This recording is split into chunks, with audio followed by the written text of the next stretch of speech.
and so imperfectly. And there's a freedom in it.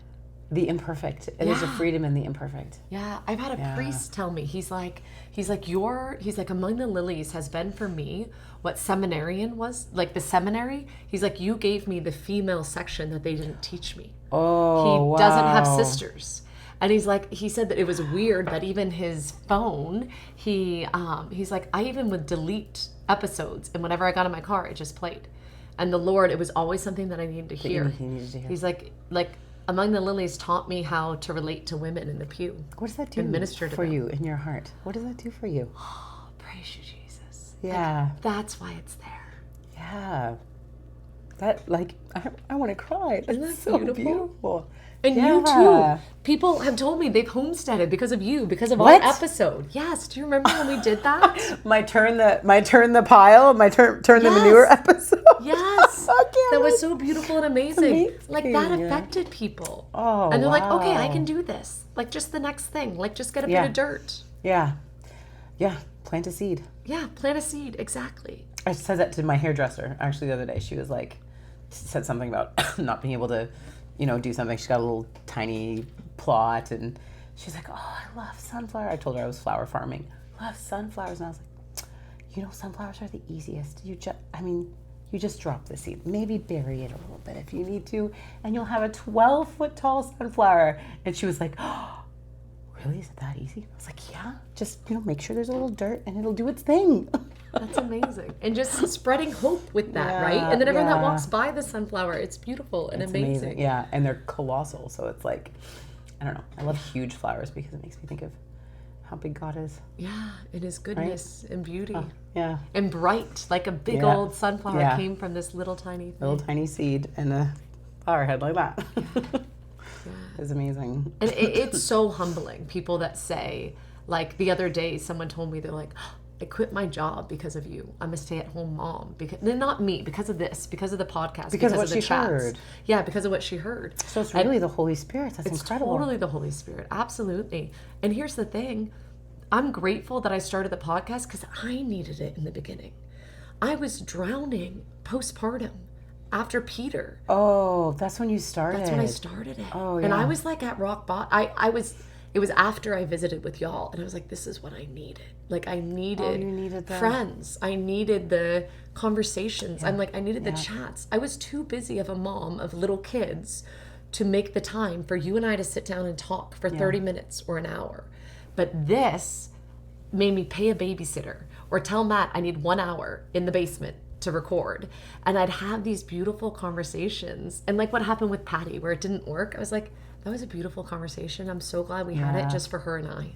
Yeah. Sometimes it works and I film it and I throw it out there for others, and other times I don't. It doesn't work and it's okay. It's okay. Because you've had... It was my medicine. It was healing to my soul. It's balm to my soul. Yeah. Oh, it's step 12. Yeah. It's right, spreading the message. It's evangelization. Like it's kind of like the basic gospel message. You share Jesus with other people, like what he's done in your heart. Yeah. And then you go out and you evangelize, and it regrows your faith. It solidifies your sobriety. It does, you right? Like yeah. Oh, interesting. I never thought of it like that. Yeah, that's really beautiful. That's amazing. Patty and I were talking about. I can't remember the word she used, but she was talking about my voice of God, and she was asking me what my voice of God was, and I was like, I don't really know. I read a lot of books. Knowledge, maybe. Well, but the voices of God, God the beautiful, God the true, good, and one, which I think is unity. One, okay. Yeah, nobody really understands that. I always thought I was beauty. And I was talking to Patty about it at the beach. We watched the sunrise. Okay. The alarm went off in my room this morning. Smoke detector, 6 a.m. Oh, I heard that. Yeah. So that was our room. Sorry about that. We're 3 floors up. Yeah. Right? And so I told Christine, I'm like, obviously the Lord wants us up. So I went out to the porch to see if I could see the sun. And I could. And Patty's like, it's just coming up. I'm like, let's go to the beach. And she's like, do we have time? I'm like, go in your PJs. Let's go. And so we just ran. Barefoot. When we got here, she's like, I'm wearing shoes. No, I went barefoot, pajamas. It was so lovely. And we were talking about it. I was like, I love it. I'm like, this is my voice of God. And the more we were talking, she's like, I'm pretty sure your voice of God is goodness. I'm like, I don't even know what that one means.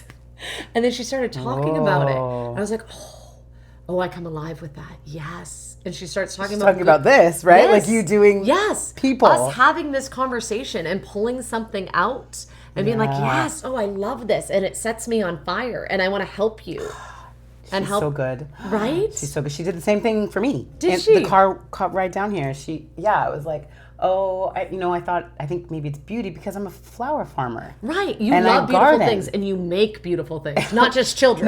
You make really, really beautiful children. You do. Like they're ridiculous. Like the whole world is jealous how gorgeous they are. Yeah.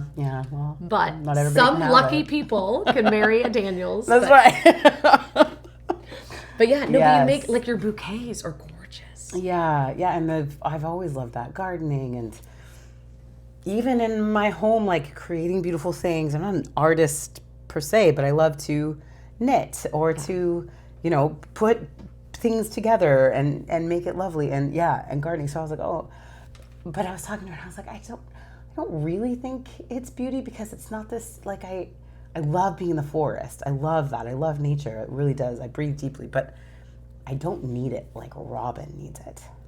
Oh, interesting. He needs it. So he sets aside Monday afternoons to go into the woods because he needs it. And he's like, Rachel, I will draw on that couple of hours for the whole rest of the week. Really? He'll go back there and be like, okay, grounding, So I think I am like that though too. Really? So since we moved to Florida, at least one day a week I'm going to the beach. And breathing. And I have to get out and walk at least every day. Austria, I loved. And I went for big hikes and walks, and I do feel recharged in the sun. But this even more so. This is more. Yeah. I'm probably both, right? You could be both? I think so. Yeah. So what are you? So you obviously have some beauty. Yeah, so I was talking to her about the gardening, and she said, well, why do you garden?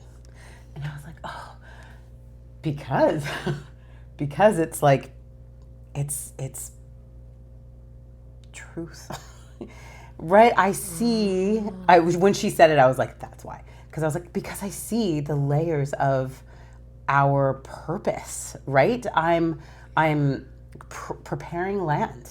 I'm putting down nitrogen and carbon in the right ratios, and then I'm turning manure and making my shit into something fertile. Beautiful, right? Yeah. And then the fertility I'm putting on the garden, and then I'm planting seeds in it, but you can't plant seeds in it too soon because maybe it'll be too hot, so you have to let the nitrogen do its job. All of it is so applicable to the spiritual life. Interesting. And on top of that, when you add, that's just gardening, but then when you add permaculture philosophies on top of that, and permaculture isn't Christian or no, but the principles are all layers of sustainable living, birth and death at home. I don't know them that well, but I do know that. And then creating your own soil and creating a cycle of sustainability on your piece of land. So you have your milk cow that feeds the people, that also feeds if you make cheese, then I have this bucket of whey. The bucket of whey goes to the pigs, and it's the pig's protein. The cow gives us mountains of fertility, more than we could ever deal with. And that fertility goes onto the garden, and then the garden grows the food that feeds us also. So it's this cyclical, beautiful, sustainable. If we are okay with simplicity, that's all we need. Yeah. Do you know G.K. Chesterton said that? Hey? No. He could, my son quoted him. Mark loves G.K. Chesterton. And he said, do you know that G.K. Chesterton, Mom said, every family needs 3 acres and a cow. That's amazing. And I was like, G.K. Chesterton is my kind of guy. I always knew. I love his essays. I've not read a ton of his stuff, but some things that are just really, so that, and that's truth. Yeah. That's our, God made us to, our first commandment was be fruitful and multiply. And then tend the garden. Tend the soil. Yeah. Take care of the garden. Take care of the animals. Be a steward to the earth. And so it's that. Anyway, so I'm rambling and getting all excited, and Patty's like, Truth. Truth. Oh, yes, you're right. That's amazing. I didn't know that's what truth was. Like, Well, I think I heard truth before. Like, I relate to that truth more than, like, reading facts and reading books and, like, liking. So, Matt, I thought one was knowledge. No, I think Matt also is truth. Truth. So truth is what it is. It is like reading your books and your theology and philosophy and getting into all of that, which I also really love. Yeah, and even when he takes time off, so like if he takes a month off work and a month off the internet, Dostoevsky's right there with him. Like he's big, I've not dived into that yet. Like he reads the Summa for fun. Like he just that's pretty intense. Different, like he'll read some stuff to me and I'm like, I'm sorry, I didn't understand any of that. Like, could we read something a little more fun, a little more lighthearted? How much of that is like mother brain too, though? Like, that's true. Like, I don't know. My brains have been sucked out my breasts 7 times. Yeah, there you go. That's true. I think me too. Yeah. I remember one time I was sitting out back and Trent Horn was over and Matt and I was out there. I think it was just the 3 of us. There may have been another apologist, but at least these 2 apologists. And they start talking about something. And Matt left, and there was someone else. There was 3 of them. Matt left for a minute, and I was like, I don't want to be in this conversation anymore. Like, I don't know. Get me out of here. So I looked at Trent, and I was like, I'm so sorry. There's too many hormones going on in this pregnancy. My brain cells aren't following you, so I need to leave. And I just, like, walked away. It was totally before we were good friends. We're good friends now, but it was before we were good friends. And yeah, I just could not handle it. I'm like, I have no idea. And like Jimmy Akin can always say it in a way that I follow. Like he makes it very simple. Yeah, he does. And and I'm like, yes. And Trent can do practical. That sometimes, but sometimes it's way up here. And Matt's like that too. And I'm like, Matt, I'm not following. And so he's like, okay. And then he'll reword it. And I'm like, yes, thank you. That makes sense. Dumbing that down for me a little bit. Yeah, exactly. I'm like, I need you to do it at this level so I can also follow because I can't follow that. And I don't think voice of God of truth has to be that. Like there's a level of academia there that I don't think he needs to be there for someone to have that as their voice of God. Right. Yeah. Right. But I think oftentimes those that are in the academia world, that is their voice of God.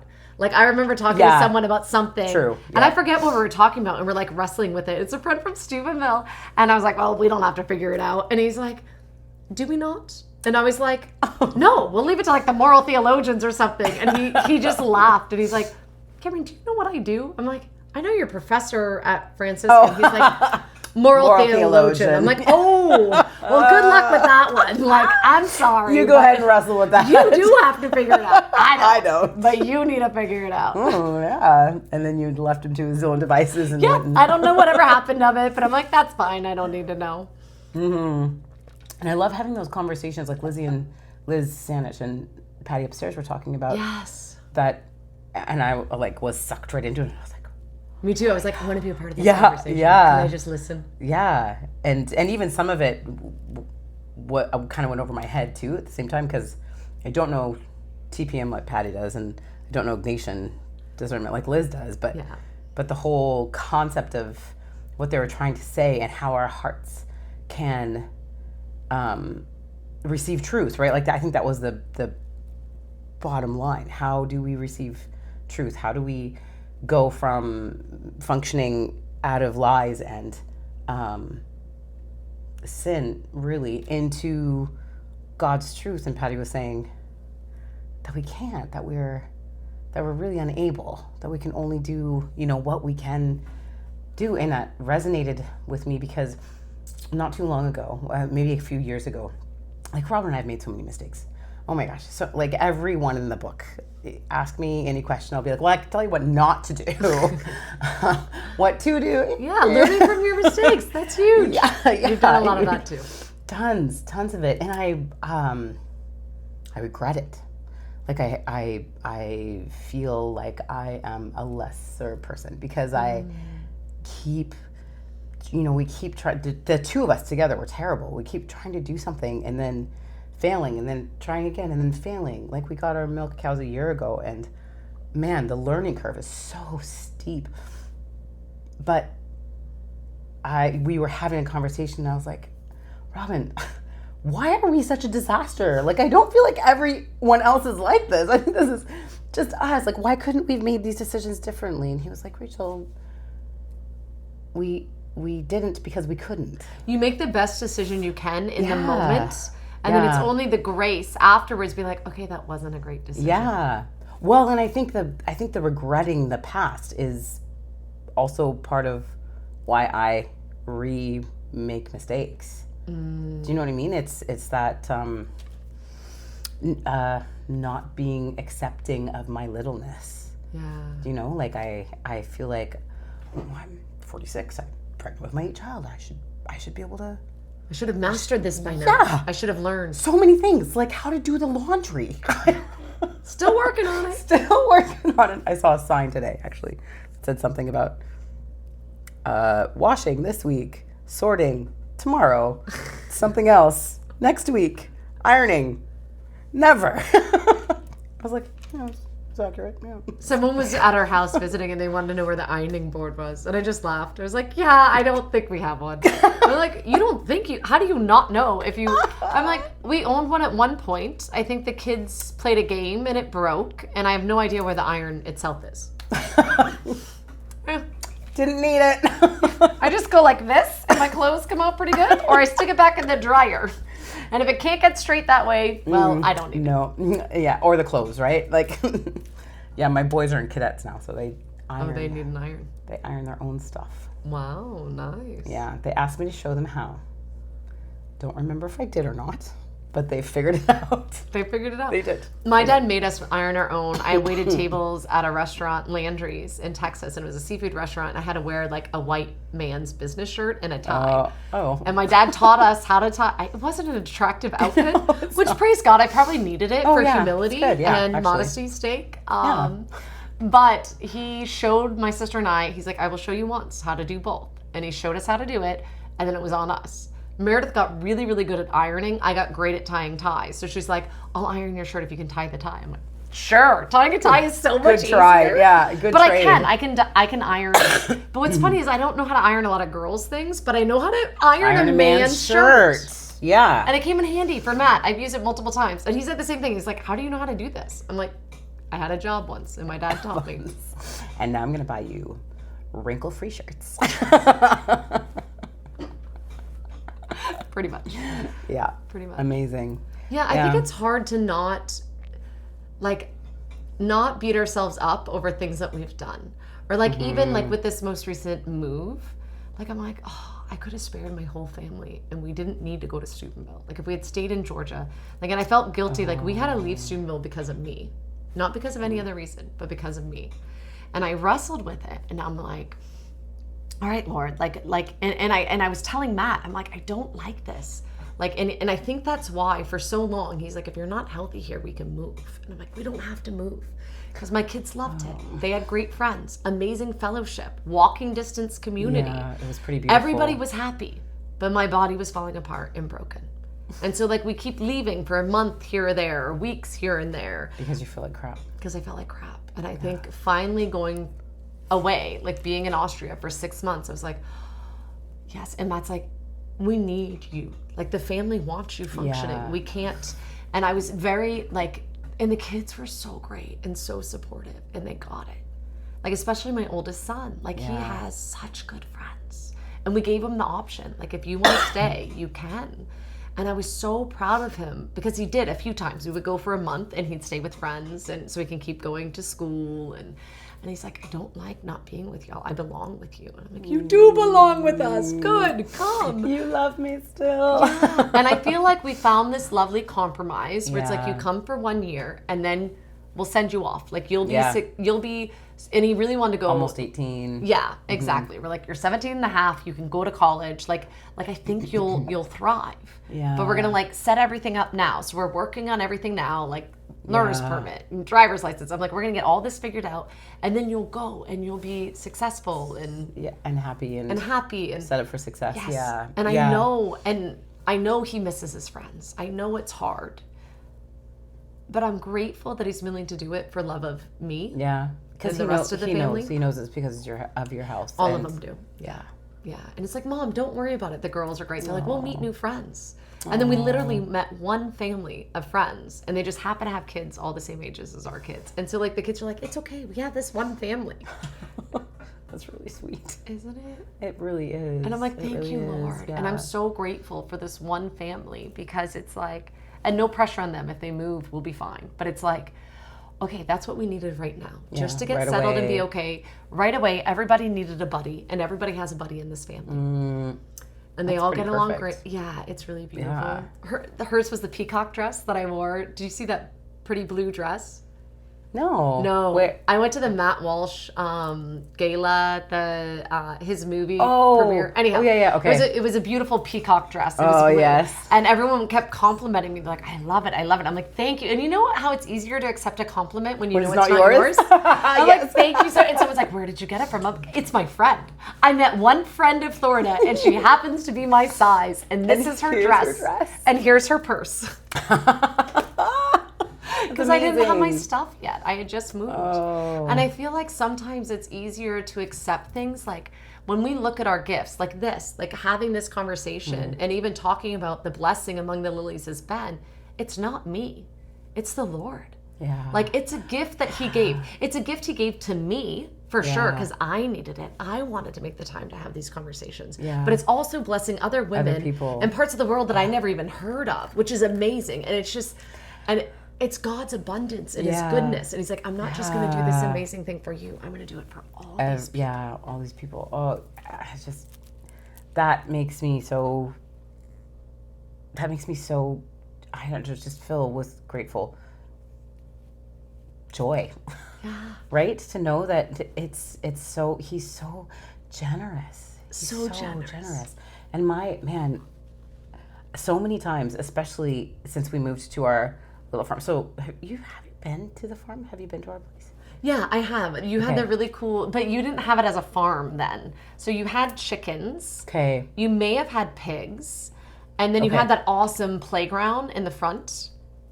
Yeah, like the really cool playground. Did it look like a tree house? Oh, it was in the tree house. Yeah. Yeah. And that was amazing and awesome. And beautiful flowers. But like, your house was a hot mess. Like walls maybe not there, and lots of holes. Yes. Lots of holes. So a beautiful holy house. Not great for Canadian winters. No. Oh my gosh. Yes, that whole thing is still so painful to me, because we've been there for 10 years now, and I must have came right after. Because Peter just turned 10. He was a baby when I came to the house. Yeah, we had just moved. I think it was just that. But I've seen it be transformed a bit. Like, your bedroom is beautiful. With the wall, logs exposed. Yeah, the chinking fell out. Yeah. Oh, I'm so sorry. Cameron. We did it, and I loved it so much. But our ratios weren't right, and so all the chinking. So after 2 years, there's no climate control in the house, so it was really humid. And so the chicken...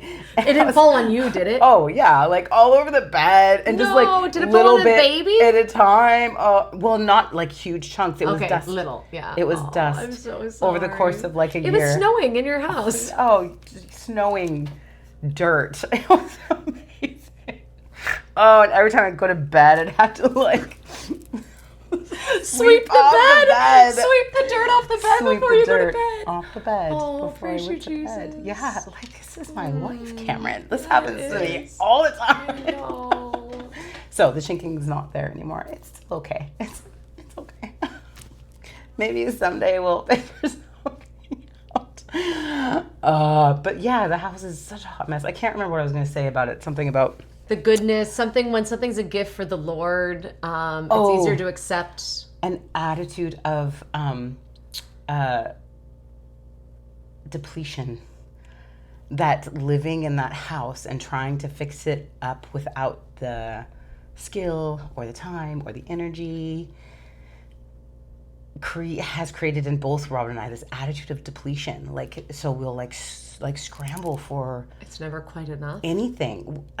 We feel like everything is slipping through our fingers. Yeah. Like, we're going to make this beautiful wall and we're going to chink it and it's going to last a lifetime. Like the recipe was like, this chinking is 200 years old and we had to chisel it out and you put it in there and it'll never go anywhere. And I was like, that would be amazing. Or 2 years. Yeah, 18 months, and then 2 years it's, pretty much all gone because it's been on the bed and on the floor. And so we've both caught ourselves in this area of being like, we have to like hold on tight to stuff or figure stuff out or like scramble to make it right. And even when we don't need to now, like even when, so it's kind of created this attitude of depletion. But being here this week has been so healing for me because he's just pampering. There's a beach right there and it's the most gorgeous thing in the world and you can hear the waves and like be transported back to your childhood, being on the ocean and loving that and the smell of the salt air, and then having my own little room down here, which has been such a little... The biggest room. I know. And the best set that I didn't realize till the night before we're leaving. I know, sorry about that. And there's an outdoor shower there. I know. I've showered every day. Can I tell you? I never shower every day because the 9 of us share one bathroom. Do you? Yes. Wow. Yeah. I wanted to try the outdoor shower. I may do it tonight. Oh, it's lovely. Even at night? Have you done that at night? Yeah. Yeah, okay. I think I'm going to do it tonight. It's amazing. Yeah. Being out there and it's outside. I don't know. Something about showering outside is fabulous. And it's been nice to shower every day. Your hair, you do look very clean. I know, right? I mean, I don't wash my hair, but I Still, do like your body clean my body. Yeah. I'm the same. I only wash my hair maybe once a week. Once a week. If I do it twice a week, it's like, wow. Oh, I yeah. did it twice pretty this fancy. week. I like went to the ocean and like there's so many layers of sand on the scalp that I need to do. Yeah, twice a week. It's a hairdresser rule, What is? Once a week. Oh, Shampooing really? Your hair. Yeah. I mean, at least Nice. the academy I went to. Yeah, it's better for your scalp and it's good. The oils. Yeah, when and my your hair POTS was and- really bad, that's when I switched. I used to wash my hair every day. Really? And then when my POTS, like I would be so exhausted. Something about holding my hands up in a warm shower and shampooing. And days I couldn't do the shower, I just wash it in the bath. But then brushing it or blow drying it, like it was so exhausing. Oh my gosh, I'm having memories now. Seeing videos like hold of my you. arm up, and it was so hard. Or my daughters would blow dry my hair, or I wouldn't blow dry my hair. But then I was like, okay, I just need to lay down and take a nap because I took a shower or a bath, and I had to take a nap afterwards. I was exhausted, and it was like that was all my energy for the day. So they talk about spoon. Well, EDS, they talk about spoons. Like you only have so many spoons, and so use them sparingly. Like you'll run out, and so it's like, okay, if I choose to go into a store with fluorescent lights, that just took like 10 spoons. I only have 10 left for the whole day. Is that still a thing? Not as bad, but if I have like a little bit of a migraine coming on, I need to be mindful of it. And if I don't push myself, I won't get as bad. But if I push through it, then my body will break. That must have been so hard for you. You're such a pusher. So hard. Yeah, at one point the doctor said, what a normal person does in an hour, like so if a normal person mows their whole backyard, you should only mow a fifth of it and then sit and rest. And then do another fifth of it and then sit and rest. And then and Patty was like, I would love this diagnosis. Yeah. That'd be amazing. Sorry, kids, I can only make a fifth of dinner. Right, exactly. But I was like, you have no idea. Like that's sentencing me to something that's not me. Yeah. Or even like when I would share with friends in Steubenville, I'm like, I just don't have any energy. Like I can't get as much done as I used to. And they're like, you seem great to me. And I was like, oh, you guys don't know me. Oh, yeah. Yeah, like I'm maybe like I seem like a little bit of a slow person, but not crazy slow. But compared to before, like it was like, oh no, like I'm like half speed now, or maybe 25%. I'm like I'm in the 0.25 speed. Did you and intimidate I normally them all, run Cameron? in double speed. Did you intimidate? Were they like, wow, we're really glad you have POTS? My friend Brittany came to Austria and we went for a walk, and like we walked, and then I was like, okay, should we go again? She's like, are you kidding? You want to go again? I'm like, yeah, it'll be great. We'll just do another loop. And we did. And the next day she was walking like this. I'm like, Brittany, what's wrong? She's like, I don't know. Are you not sore? I'm like, no, I'm not sore. I feel great. She's like, I don't know who you are. I love you, alien. but I don't know who you are. And I was like, oh, this is me normal. She's like, holy cow, like I knew you were suffering, but I had no idea. She's like, I got turned to half speed and half loud. And then I was like, come back! Come and see! Come on, run laps with me! Let's go, come on! Or Matt's like, slow down, I can't keep up with you. And then Matt pointed out, he's like, you walk normal speed in the sun, but once you hit the shade, you speed walk. Because I don't like the shade. You want to get out of it. I want to be in the sun. And then I slow down in the sun, speed walk shade. Slow down to normal match speed. The rest of us. Matt speed. But I'm so grateful for that so time funny. because it gave me the courage to say, and I mean, my throat was closing up, so I didn't really have an option to stay in Steubenville. But having that time of being healthy was like, and I've done other things, like, eating just meat and that helps. So I've done other things to like help, but like having a taste of being healthy, I'm like, please, Lord, this is what I want. Like I can have bad days, but let the majority of my days be me being me. Like I missed me. Yeah. I know I wasn't part of a lot of your Marco Polos to that Soul Sisters group, but I would get snippets from, I'd get all the like markers of how you were doing. And I remember when we were there at Steubenville on our way back home from our trip and watching you and seeing where you were then. It's when your hips were dislocating. And then hearing how well you were doing in Europe. And I don't know if you know this, but it feels like the four of us anyways, like Cecilia and Lizzie and Christine, it's like we're like every move that you make has a piece of our heart. Like everyone's like, Cam's not doing well. And we're all like, oh God, okay. and the distance, and I mean it's a beautiful suffering, but man, damn you for stealing our hearts and then leaving, Cameron. I know, but y'all were with me through it all. Oh my gosh, yeah. And whenever I would talk to one of you, I felt like it was all the others. So there was times that it was more Christine, or times that it was more Cecilia, or Lizanne, like just depending. Yeah. Like I feel like I saw her in between, but seeing you was so good. And when I got to see you, I was like, this is really good for me. It was like, please don't leave. Please stay longer. You guys don't have to leave. Longer. Stay. Well, we almost stayed. I mean, we the trailer lost its tire, and I was like, let's go back. Yes. Go back to Cam.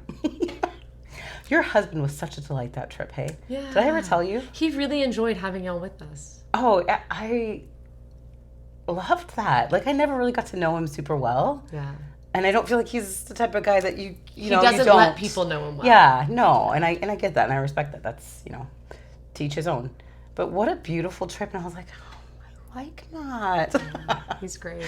Yeah, and it was beautiful. He's grown so much. Like, I feel like in some ways we're similar in the aspect that we're like, why are we making these horrible mistakes that other people would never? But I think it's because we're willing to take greater risks. Oh, and you and Robin are like that too. Oh, we're so like we will not take risk-averse. Crazy risks. Yeah. And other people are like, why would you do You're that? Insane. Yeah, like Matt's quit jobs multiple times, and we're like, the Lord will provide. We'll see what happens. Yeah. He always does, But though. he does. He's so good. He's so good. And we've also had multiple times of like our wounds rubbing up against each other. And like, what are we not learning from this? Yeah. And then I feel like there's times where he needed to receive more healing, or I needed to receive more healing. And then it's like, okay, now we can look at it. Yeah. And yep. Yeah. And even more recently, like me being like so honest and vulnerable with him and speaking up, like, this is what I need. And he's like, okay, I got it. And I'm like, what do you mean you got it? Seriously? Like we went through a list of things that had to get to, I was just stressed. And he's like, what are you stressed over? And I was like, so many things. So many things. He's like, let's write a list. And he like wrote it all down. Everything from like, I needed to buy bras. I didn't have a single bra because I didn't unpack. I mean, I had like a really cheap like Penny's bra, which is like a Walmart bra that I outgrown, and it was stretched and like whatever, because we didn't plan on moving to Florida. Like I didn't unpack my bags from Europe when we got to Steubenville. I stayed at a friend's house because we were afraid our house had mold, and then our house didn't even have mold, and I got crazy sick. And so it was just being crazy. In Steubenville.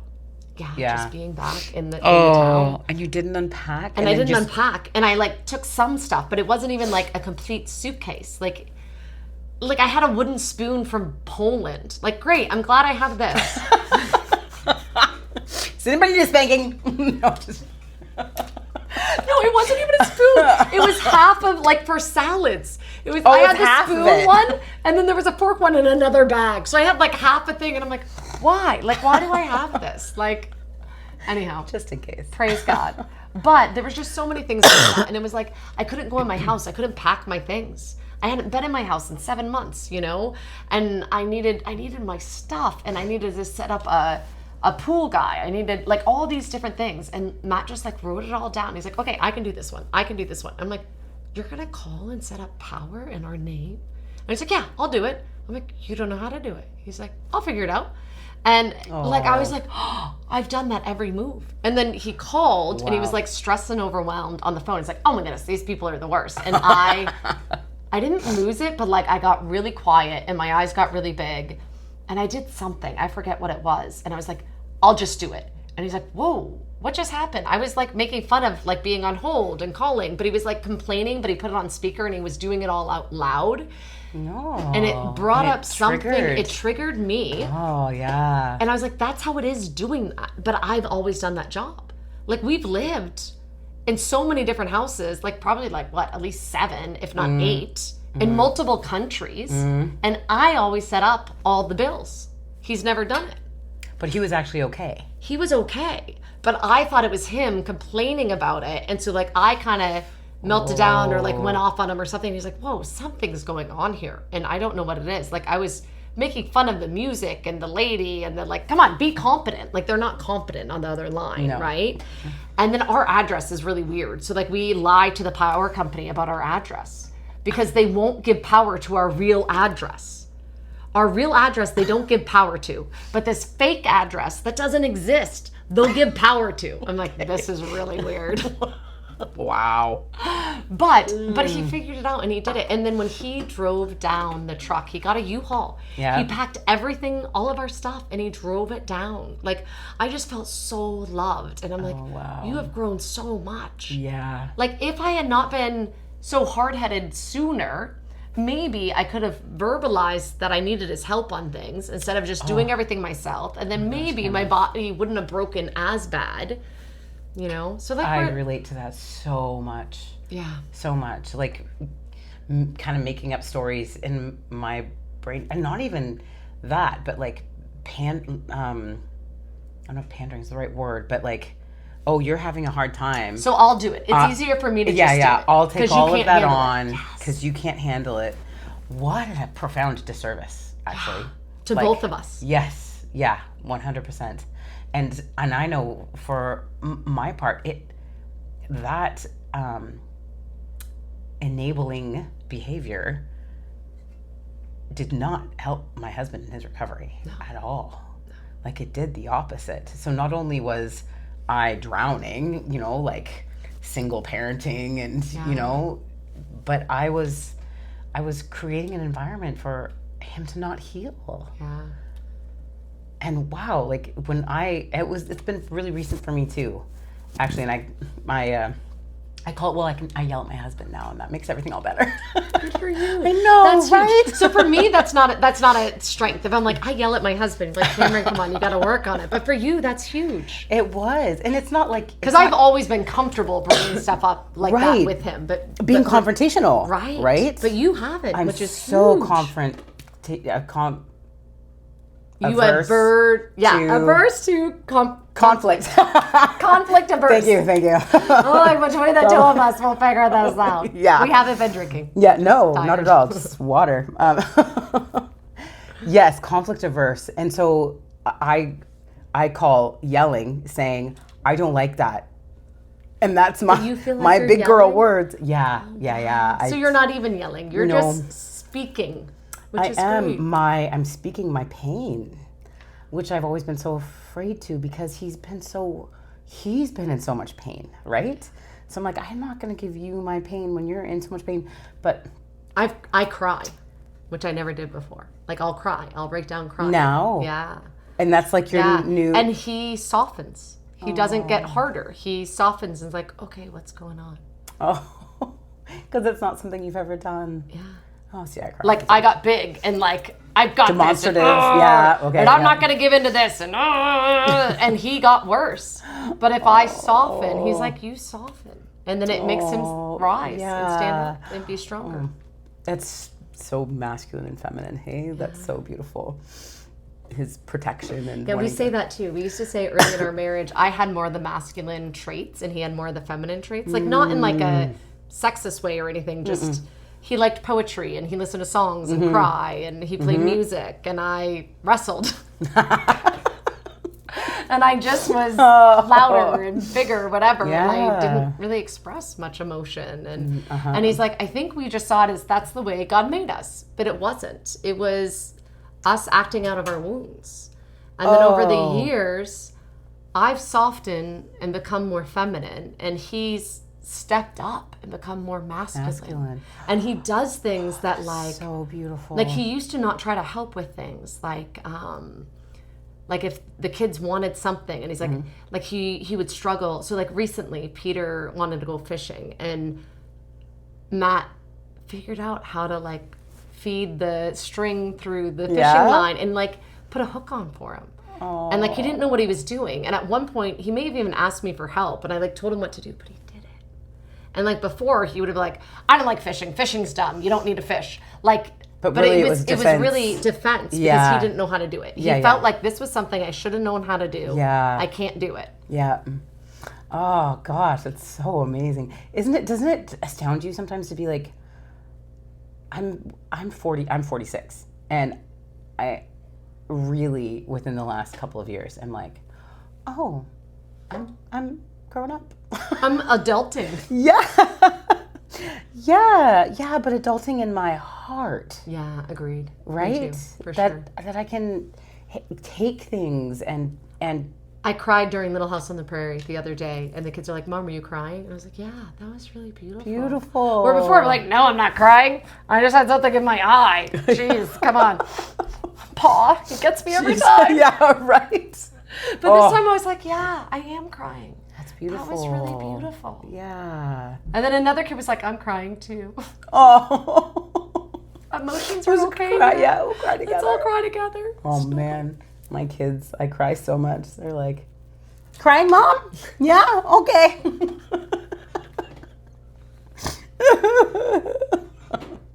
Yeah, it's beautiful. What a beautiful. Praise God. Yeah. Like, and I think it's so good that like we're still learning. Like it's okay. It's okay that we're in our 40s and we're still learning and we're still figuring it out. And it's good. Yeah. It's actually much better. Yeah. Than us Not thinking learning. that we knew it all and not learning. Yeah, I've been there too. I know. That wasn't a good place. When you thought you knew everything, I wasn't as happy. No, we used to say that the best parents in the whole world were under 25 and single. Yep. Yeah, single. No kids. No kids. They're the best. They know exactly what to do in every situation. Don't judge us until you have your own kids. Oh my gosh, I judge so many people. So many children, so many marriages, parenting, all of that. And well into my marriage too, like a very immature, I'm not gonna be like that. Oh, I'm not gonna, I'll never be like that. Oh, I won't, I won't. And I do it all, right? I remember Rebecca apologizing to someone. So your sister apologized to someone about parenting and like always gave them parenting advice, but her first couple of kids just came out really good and well behaved and kind of easy. Beautifully phlegmatic. And then when a certain someone came along who I love, and I won't say his name, but when this particular saint from Ireland came along, they went back and apologized. I don't know if it was, it probably would have been, I don't know. She apologized to another one of her friends. And she's like, I'm really sorry for like judging the way you were parenting. Because I thought if you parented more like us, your kids would be fine. This kid's totally different. Like, it was a strong-willed child. She had her first strong-willed child that would, like, kind of fight her back and have, like, he was just wild and crazy. And it was so good. And I was so proud that she did that, too, right? Yeah. So I wasn't even in the picture yet. I think it was after me. But I remember someone telling me. And I was like, oh my goodness, this is so hard. And it's like, you just got a hard one straight out of the gate. Some that happens to. Others have a couple. Mark. Yeah. But I'm so grateful. Oh, me too. Me too. Grateful. Like how much they teach us and how much they grow us. And my heart for that kid is so big because he's still there. He's still teaching us so much, and he's 18. Yeah. He teaches me all the time, every day. It's incredible. That's awesome. I love him. He's a pain in the ass. Yeah. Yeah. And I love him. Yeah. I keep being surprised that he's still growing. Like he surprises me. Like we were talking about something the other day, and he's like, I was like, no, this is what you need to do. He's like, okay, I don't think we're hearing each other. I'm definitely not getting your point. Liam said this to you? Yeah. He's like, you're repeating yourself to me, but you're not hearing what I'm saying. Like, you've got to hear what I'm trying to get across because I don't, like, whatever you're saying doesn't make sense to me. So let's try again. And I was like, okay. And so I tried again. And then he's like, okay. He's like, this is where I'm coming from. And he said it again. I was like, you can do that, but then this would be the effects of it. And he's like, but no, I could do this. And I was like, no, this would be the effects. And he's like, oh, that makes sense. Like, he got it. Wow. He got it too. Like, I was so proud of him. And he was right. I wasn't hearing him. So I stopped. I heard him. Yeah. Because I was the one more so raising my voice and be like, no, you're not getting me. And I was digging in more, which normally is him. Yeah. But it was me this time. And yeah, he very maturely was like, we're talking past each other. You're not understanding what I'm saying. And I was so proud of him. And afterwards, Matt was like, he went to the bathroom and Matt was like, oh, that was such a win. You did so good to not get angry at him correcting you, but like to hear him. And then you toned down and reset it. And then he heard you. I was like, that was amazing. Do you love those parenting wins? And he got it. And he totally got it. And I was so happy. And I was like, oh, I've been trying to get him to get that. That's a really open-hearted young man. Yeah, right? Yeah, that's really beautiful. That's amazing. It's what we all want, right? Yeah, and I love him, and he's great, but he's also like a little bugger. Yeah. So he changed my phone years ago. My timer, he changed to a quack. So when my timer goes off, it's quack, quack, quack. It's a duck. And I always go, friggin' Liam! But I've kept it.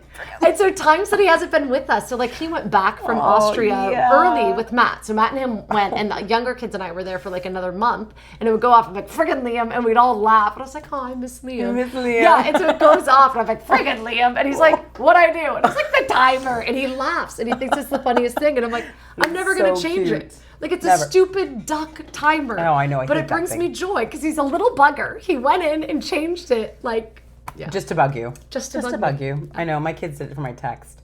I don't even know who did it. We should find out, actually.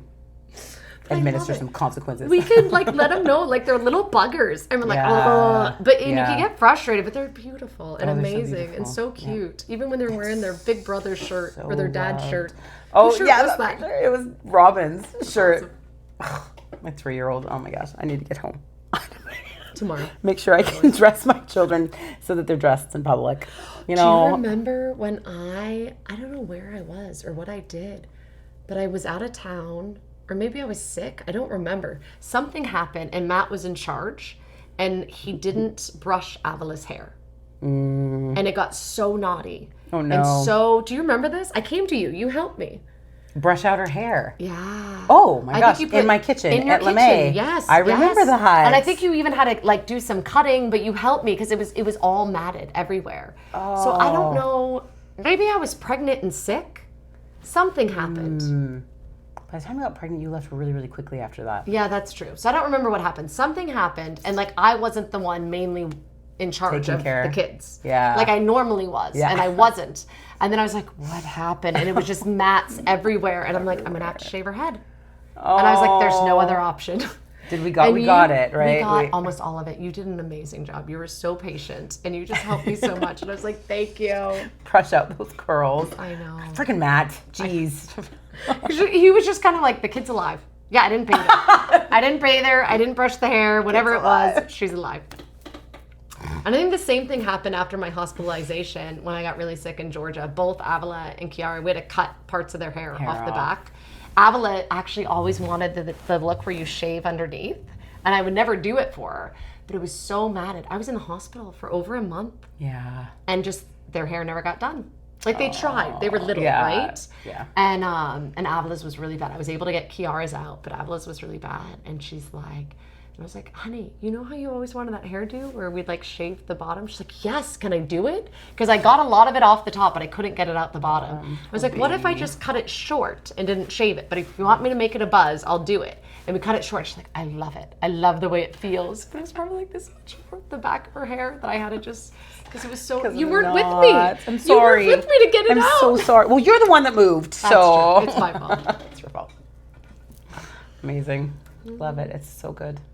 God is so good. Mm-hmm. Thank you. Thank you. It's been lovely. Yeah. Thank you for